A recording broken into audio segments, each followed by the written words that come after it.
Concentration को change करोगे तो क्या होगा, प्रेशर को चेंज करोगे तो क्या होगा, ये सारी चीजें हमें डिस्कस करनी है। तो बेसिकली होता ये है कि इक्विलिब्रियम में सबसे बड़ा प्रॉब्लम ये होता है कि हमारा जो प्रोडक्ट है ना, वो 100% हमें प्रोडक्ट नहीं मिल रही है। किसी भी केमिकल रिएक्शन में इक्विलिब्रियम जब इस्टेब्लिश हो जाता है, तो उसमें प्रॉब्लम ये आती है कि आपकी प्रोडक्ट जो है उसकी यील्ड हमें अच्छी नहीं मिल रही है, कम यील्ड मिल रही है, ज्यादा अच्छी यील्ड आपको नहीं मिल रही है। लेकिन हम ये चाहते हैं, एक इंडस्ट्रियलिस्ट ये चाहता है कि उसको ज्यादा से ज्यादा प्रोडक्ट मिले, उसको ज्यादा से ज्यादा यील्ड मिले। तो उसको, उसका मसला हल किसने किया? ली चाटलियर ने। उसका मसला हल किसने किया? ली चाटलियर ने। सो अब उसको कैसे हल किया? तो सबसे पहले तो आप उस प्रिंसिपल को समझ लो कि वो प्रिंसिपल होता क्या है बेसिकली, कि किस प्रिंसिपल के थ्रू हम ये कह सकते हैं कि यार अगर मैं किसी भी पर्टिकुलर रिएक्शन की यील्ड को इंक्रीज करना चाहूँ तो वो मैं कैसे कर सकता हूँ। सो सबसे पहली हमारे पास जो चीज है, जो प्रिंसिपल है जिस पर ये काम करता है, that is called Le Le Chatelier principle. Le Chatelier principle. Le Chatelier principle. भले प्रिंसिपल का नाम ना याद रखो, लेकिन काम जरूर पता होना चाहिए कि इसका क्या होता है। ले चैटलियर प्रिंसिपल। ओके। सो ये प्रिंसिपल ये कहता है, ये प्रिंसिपल ये कहता है कि if you are going to disturb any reactions equilibrium. भाई लेट्स सपोज मैं आपको कहता हूँ कि आप जो है, वो जो है क्या नाम है, एक पैर पे खड़े हो लेट्स सपोज, और मैंने आपको हल्का सा धक्का दे दिया। यानी आप एक पैर पे खड़े हो, आप इक्विलिब्रियम पर हो, आप इक्विलिब्रियम पर हो बिल्कुल नॉर्मल। मैंने क्या किया? आपको हल्का सा धक्का दे दिया। तो क्या होगा? तो क्या होगा कि आप गिरने लगोगे, लेकिन जैसे ही आप गिरने लगोगे आप अपने आप को मेंटेन कर लोगे। ऐसे ही होता है जनरली। जैसे ही आप गिरने लगोगे आप अपने आप को मेंटेन कर लोगे। जब आप अपने आप को मेंटेन करोगे ना, तो बेसिकली रिएक्शन भी यही काम कर रहा होता है, रिएक्शन भी यही काम कर रहा होता है। तो वो कैसे करता है? इस प्रिंसिपल के अकॉर्डिंग देखा जाए तो, according to Le Chatelier principle, if equilibrium if equilibrium of a reaction if equilibrium of a reaction is disturbed, किसी भी तरह से अगर आपने उसके इक्विलिब्रियम को डिस्टर्ब कर दिया, so the reaction so the reaction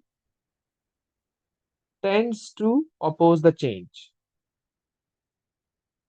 tends to oppose the change। इसका क्या मतलब है? इसका क्या मतलब है कि tends to oppose the change?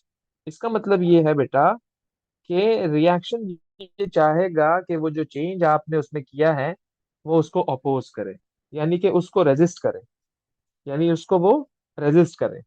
यानी आपने बच्चे से यानी आपने बच्चे से कोई भी उसके हाथ में जो टॉयज है वो ले लिया, वो आप उससे लोगे वो दोबारा लेने की कोशिश करेगा, आप उससे लोगे वो दोबारा लेने की कोशिश करेगा। भाई रिएक्शन का आप इक्विलिब्रियम अगर डिस्टर्ब कर रहे हो, तो अगर आपने जैसे ही उसके इक्विलिब्रियम को डिस्टर्ब किया तो रिएक्शन उसको मेंटेन करने की कोशिश करेगा, रिएक्शन उसको मेंटेन करने की कोशिश करेगा। This is the Le Chatelier principle. This is the Le Chatelier principle. So इस प्रिंसिपल ने उस मसले को हल कर दिया। इस प्रिंसिपल ने उस वाले मसले को हल कर दिया कि अगर आपको कोई भी यील्ड ज्यादा चाहिए हो, कोई भी यील्ड अगर आपको ज्यादा चाहिए हो, तो आप ये काम करके अपनी यील्ड को इंक्रीज कर सकते हो। तो वो कौन कौन से फैक्टर्स हैं जिन पर इक्विलिब्रियम डिपेंड करता है? वो कौन कौन से फैक्टर्स हैं जिन पर इक्विलिब्रियम डिपेंड करता है? सो factors on which equilibrium depends, factors on which equilibrium depends, factors वो कौन कौन से फैक्टर्स हैं? तो बेटा सुनिएगा, आपका जो सबसे पहला फैक्टर है, that is concentration. That is concentration. आपका जो सेकंड फैक्टर है, that is pressure. Third factor is temperature. And the fourth factor is catalyst. वैसे तो इसका कोई चेंज नहीं होता है, लेकिन इसका हम देखते हैं कि फिर इसके चेंज करने से क्या इफेक्ट आएगा, बेसिकली हम वो डिस्कस करना चाहते हैं। तो इन सबको हमें देखना है कि अगर इनमें से हम कोई भी चीज चेंज करते हैं, एक्सचेंज करते हैं, तो उसका इफेक्ट आपके इक्विलिब्रियम पर आएगा या नहीं आएगा। आएगा तो कितना आएगा, नहीं आएगा तो क्यों नहीं आएगा। तो बेसिकली हमें ये सारी चीजें देखनी है। ओके। ये स्टार्ट करने से पहले एक चीज आपको जरूर पता होनी चाहिए कि बेटा, हमेशा ये नेचुरल फिनोमिना है कि चीजें always travel from higher to lower, higher potential to lower potential, higher potential to lower potential. ये आपको याद रखनी है बेटा, ये आपको याद रखना है। Higher potential to lower potential. Okay. Let's suppose, let's suppose कि मेरे पास इस तरह का एक बीकर है। लेट्स सपोज मैं कहता हूं कि मेरे पास इस टाइप का एक बीकर है। और से देखिएगा बेटा जरा। ओके, इस टाइप का मेरे पास एक बीकर है, और इस बीकर से एक और ग्लास कनेक्टेड है, कुछ इस तरह से करके। मैं ग्राउंड बना रहा हूँ आपका कि इसमें होने क्या वाला है बेटा। इससे कुछ ऐसा बर्तन एक और कनेक्टेड है।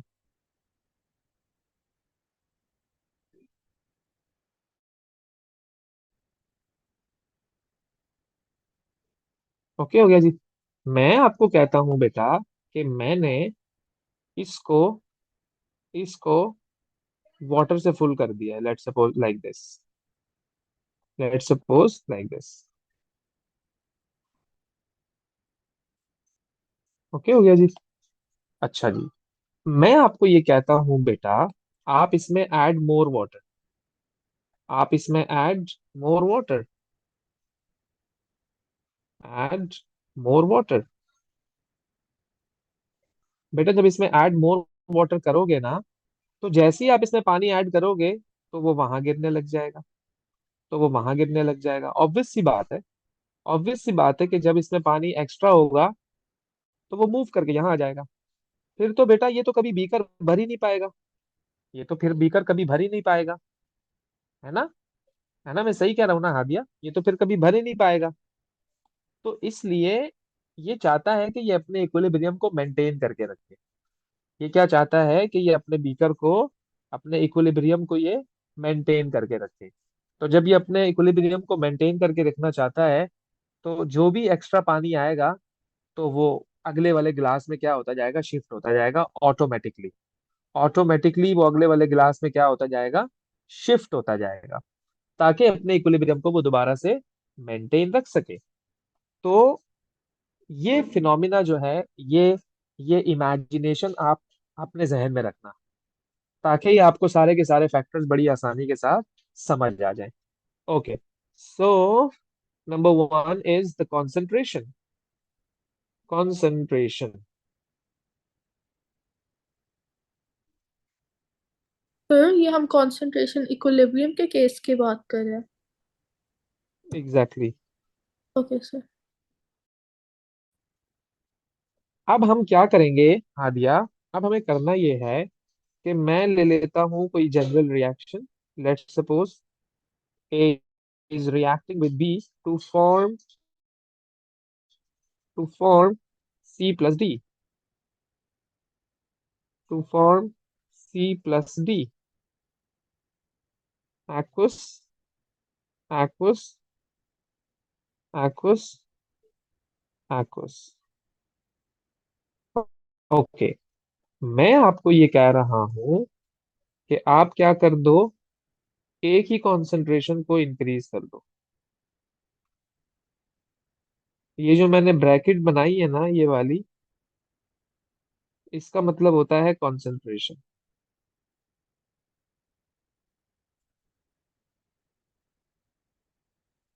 बहुत आसान अल्फाज में यूं समझ लो कि कॉन्सेंट्रेशन का सैंपल है ये। जैसे सोडियम का सैंपल Na होता है, आप अभी के लिए इसको आसानी के लिए समझ लो कि कॉन्सेंट्रेशन का सैंपल ये स्क्वायर ब्रैकेट है, लार्ज ब्रैकेट है ये। अच्छा जी, अगर आपने बेटा इसकी कॉन्सेंट्रेशन इंक्रीज कर दी ए की, तो लेट्स सपोज अभी आपके पास 50 मॉलिक्यूल्स थे रिएक्टेंट के। अभी आपके पास 50 मॉलिक्यूल्स थे रिएक्टेंट के। ओके। और 50 मॉलिक्यूल्स आपके पास थे किसके, प्रोडक्ट के।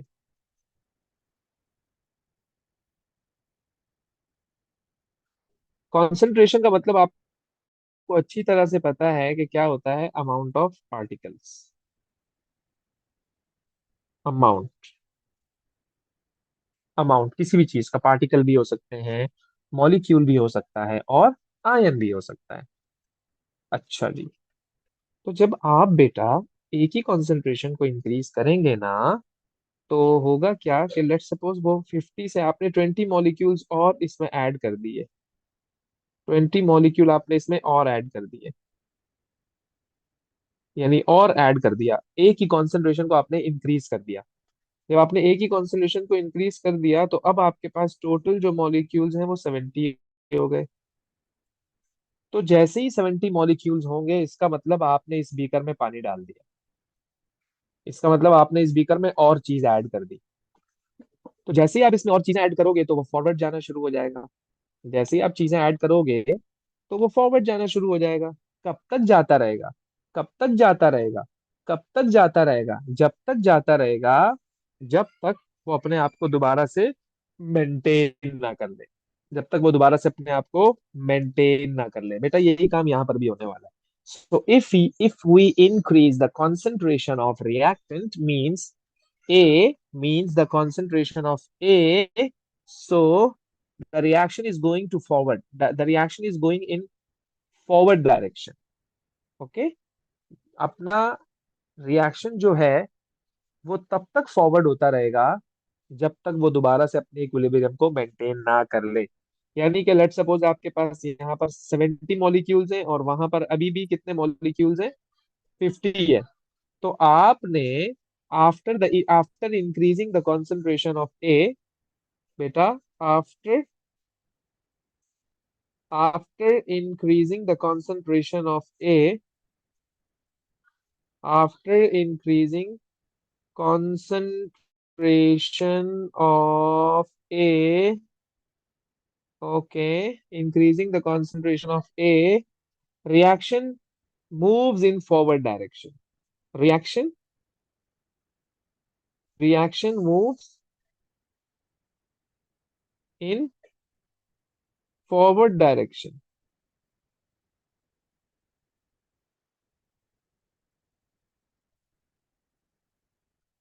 The reaction moves in forward direction. और कब तक फॉरवर्ड होता रहेगा, जब तक वो अपने आप को दोबारा से सेम सेम ना कर ले, मेंटेन ना कर ले। बस ये काम करना है बेटा आपको। तो देखा, आपने रिएक्शन को तो डिस्टर्ब कर दिया, लेकिन रिएक्शन ने अपने आप को दोबारा से मेंटेन कर लिया। तुम दोबारा डिस्टर्ब कर दो वो दोबारा मेंटेन करेगा, तुम दोबारा डिस्टर्ब करो वो दोबारा मेंटेन करेगा, तुम दोबारा डिस्टर्ब करो वो दोबारा मेंटेन करेगा। यही तो इक्विलिब्रियम है। यही तो ली चाटलियन ने कहा था हमें। यही तो ली चाटलियन ने हमें कहा था कि reaction moves in forward direction. अच्छा अच्छा अच्छा अच्छा, अगर मैं आपको कहता हूँ कि I'm going to decrease the concentration of B, मैं क्या कर रहा हूँ बेटा, बी की कॉन्सेंट्रेशन को डिक्रीज कर रहा हूँ। अभी थोड़ी देर पहले मैंने ए की कॉन्सेंट्रेशन को इंक्रीज किया था, अब मैं बी की कॉन्सेंट्रेशन को डिक्रीज कर रहा हूँ। तो अब आप इस तरह से सोचो बेटा। अब आपकी इमेजिनेशन में ये बात आनी चाहिए कि आपका रिएक्टेंट साइड जो है वो अब कम हो गया, और प्रोडक्ट साइड आपका अभी भी ज्यादा है। प्रोडक्ट साइड आपका ज्यादा है और रिएक्टेंट साइड क्या हो गया, कम हो गया। मैंने आपको क्या कॉन्सेप्ट दिया कि चीजें always travel from higher to lower, higher to lower, higher to lower, higher to lower. थोड़ी देर पहले क्या था, थोड़ी देर पहले क्या था, थोड़ी देर पहले क्या था, आपने कॉन्सेंट्रेशन ऑफ रिएक्टेंट को बढ़ा दिया।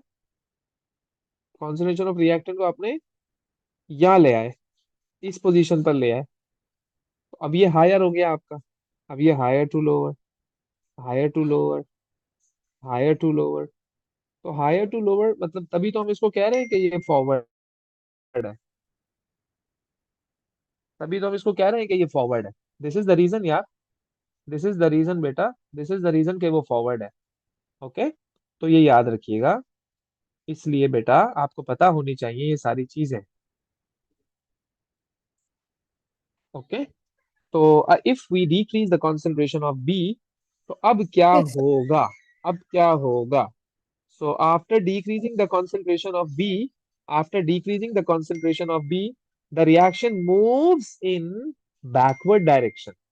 After decreasing the concentration of B to maintain to maintain equilibrium, to maintain equilibrium, to maintain equilibrium, reaction will move in backward direction.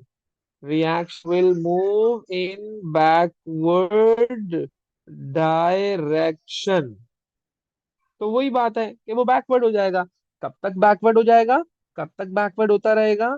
कब तक बैकवर्ड होता रहेगा? जब तक वो अपने इक्विलिब्रियम को दोबारा से मेंटेन ना कर ले। ये याद रखिएगा बेटा, जब तक वो अपने इक्विलिब्रियम को दोबारा से मेंटेन ना कर ले, ये याद रखिएगा। तो ये है बेटा ली चैटलियर प्रिंसिपल के कंसंट्रेशन को इंक्रीज करने से फॉरवर्ड होगा, बैकवर्ड होगा, कंसंट्रेशन को डिक्रीज करने से। तो ये सारी चीजें आपको पता होनी चाहिए बेटा कि क्या हो रहा है और क्या नहीं हो रहा है। सिंपल सी बात है, आसान सी बात है। ओके हो गया जी। ओके, सो